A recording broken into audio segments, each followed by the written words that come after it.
आज हम बात करेंगे गैम्बलिंग के बारे में, यानी कि जुआ, यानी कि सट्टेबाजी। और हमारे देश में जब सट्टेबाजी की बात आती है तो सबको क्रिकेट याद आता है। और क्रिकेट में इतनी ज़्यादा सट्टेबाजी क्यों होती है? लेकिन हमारे देश में सट्टेबाजी होने के बाद भी ये इलीगल है और इसे इलीगल घोषित किया गया है। जबकि दूसरे देशों में आप देखेंगे तो वहाँ पर बहुत सारे आपको कसिनोज मिलेंगे। साउथ अफ्रीका जैसी कंट्री में आपको बेटिंग देखने को मिलेगी, जहाँ पर लोग टैक्स पे करते हैं और बेटिंग करते हैं। लेकिन हमारे देश में ये सब इलीगल है। लेकिन हमारे इस देश में कुछ जगह ऐसी है जहाँ पर कसिनोज को वैलिड किया गया है और वहाँ पर कैसीनोज चलते हैं। तो वो सब जानकारी मैं आपको इस वीडियो में दूंगा और आप ये वीडियो पूरी देखें ताकि आपको पता चलेगा कि हमारे देश में गैम्बलिंग क्यों बैन की गई है।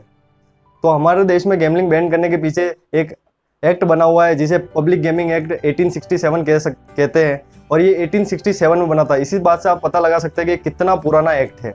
और इसी एक्ट के कारण हमारे देश में गैम्बलिंग को बैन किया गया है और इलीगल घोषित किया गया है। अगर कोई भी गैम्बलिंग करते हुए या शर्त लगाते हुए या सट्टेबाजी करते हुए पकड़ा जाता है तो उसे पनिशमेंट दिया जाता है और उस पर केस चलाया जाता है।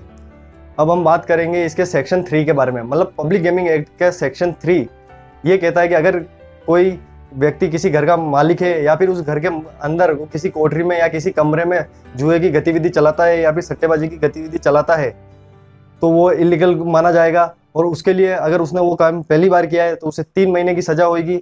लेकिन अगर वो ये क्राइम करते हुए दूसरी बार भी पकड़ा जाता है तो उसे 12 महीने तक की सजा हो सकती है। लेकिन अब बहुत सारे लोग ये सोचेंगे कि हम तो ये भी कह सकते हैं कि अगर कोई पुलिस हमको पकड़ने आवे या फिर कि हम तो वहाँ पर सिर्फ खड़े थे और सिर्फ सट्टेबाजी को देख रहे थे या सिर्फ कसिनो में खड़े थे, हम तो वहाँ पर सट्टेबाजी कर ही नहीं थे। और ऐसे बहुत से होशियार लोग हैं जो अपने आप को बहुत ज़्यादा ही होशियार समझते हैं लॉ से आगे। तो मैं उनको बताना चाहूँगा कि पब्लिक गेमिंग एक्ट 1867 का सेक्शन 4 ये कहता है कि आप चाहे जुआ खेलें या ना खेलें, अगर आप उस जुए वाली जगह पर उपस्थित है तो आपको सजा होगी। और उसके लिए अगर आप पहली बार वो क्राइम करते हैं तो आपको 1 महीने की सजा होगी। और अगर आप वो क्राइम करते हुए दूसरी बार पकड़े गए तो आपको 6 महीने तक की सजा हो सकती है। तो आपका ये कहना कि मैं वहाँ पर सिर्फ देख रहा था या फिर वहाँ पर सिर्फ खड़ा था, वो वैलिड नहीं माना जाएगा।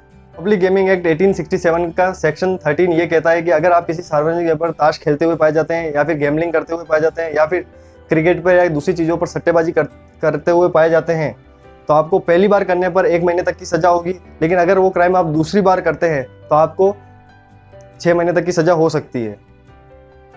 तो आप चाहे पब्लिक में करें या फिर चाहे अपने घर में गैम्बलिंग करें, गैम्बलिंग एक्ट बनाने के कारण यही था कि आपको गैम्बलिंग से रोकना है और इसको इलीगल घोषित किया गया है। लेकिन पब्लिक गेमिंग एक्ट के सेक्शन 13 में ये कहा गया है कि अगर आप जुआ करते हुए या खेलते हुए पकड़ा जाते हैं तो आपको पुलिस बिना वारंट के गिरफ्तार कर सकती है और आपको सीधे मजिस्ट्रेट के पास उपस्थित किया जाएगा, जहां पर आपको 1 महीने से लेकर 6 महीने तक की सजा दी जाएगी। और आपसे जो डिवाइस मिलेंगे या फिर वहाँ पर गैम्बलिंग करते हुए समय जो आपसे रुपए बरामद होंगे वो रुपए रिकवर करना नामुमकिन है। आप ऐसा समझ लीजिए वो रुपए अगर वहाँ पर पकड़े गए तो वो रुपए नहीं मिलेंगे। अब हम बात करते हैं कि हमारे देश में कौन सी गैम्बलिंग को लीगल माना गया है। तो हमारे देश में हॉर्स राइडिंग और लॉटरी को लीगल माना गया है। हॉर्स राइडिंग वो होता है जिसमें लोग घोड़ों पर पैसा लगाते हैं और उसमें जीतते हैं तो उनको टैक्स पे करना पड़ता है। और हॉर्स राइडिंग में 10% का टैक्स लगा हुआ है। और लॉटरी के टिकट भी आप खरीद सकते हैं, लेकिन उसको आप दुकान खोल के बेच नहीं सकते, वो इलीगल है। लेकिन लॉटरी बेचना और खरीदना लीगल है। अब हम बात करते हैं कि हमारे देश में किन जगहों पर कैसीनोज या फिर गैम्बलिंग चलती है। पब्लिक गेमिंग एक्ट 1867 में थोड़ा अमेंडमेंट करके हमारे यहाँ पर गोवा, सिक्किम और दमन एंड दीप पर कैसीनोज खोले गए हैं और वहाँ पर टूरिस्ट को देखते हुए कैसीनोज का खोला है और वहाँ पर इसको लीगल माना गया है। तो वहाँ पर गैम्बलिंग कर सकते हैं और वहाँ पर आप आराम से जुआ कर सकते हैं, खेल सकते हैं। अब सबसे बड़ी बात ये आती है कि ऑनलाइन बेटिंग जो आज के टाइम में बहुत ज़्यादा ही प्रसिद्ध है और सब लोग ऑनलाइन बेटिंग करते हैं।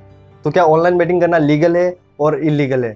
तो मैं आपको कहना चाहूँगा कि ऑनलाइन बेटिंग करना लीगल है। और ऐसा इसलिए है क्योंकि जब ये एक्ट बना था, यानी कि पब्लिक गेमिंग एक्ट 1867 जो कि 1867 में बना था, तो आप इसके 1867 से पता लगा सकते हैं कि कितना पुराना है। तो उस समय ऑनलाइन जैसी या इंटरनेट जैसी कोई चीज़ नहीं थी, इसीलिए उस समय इस चीज़ को उसमें नहीं लिखा गया था।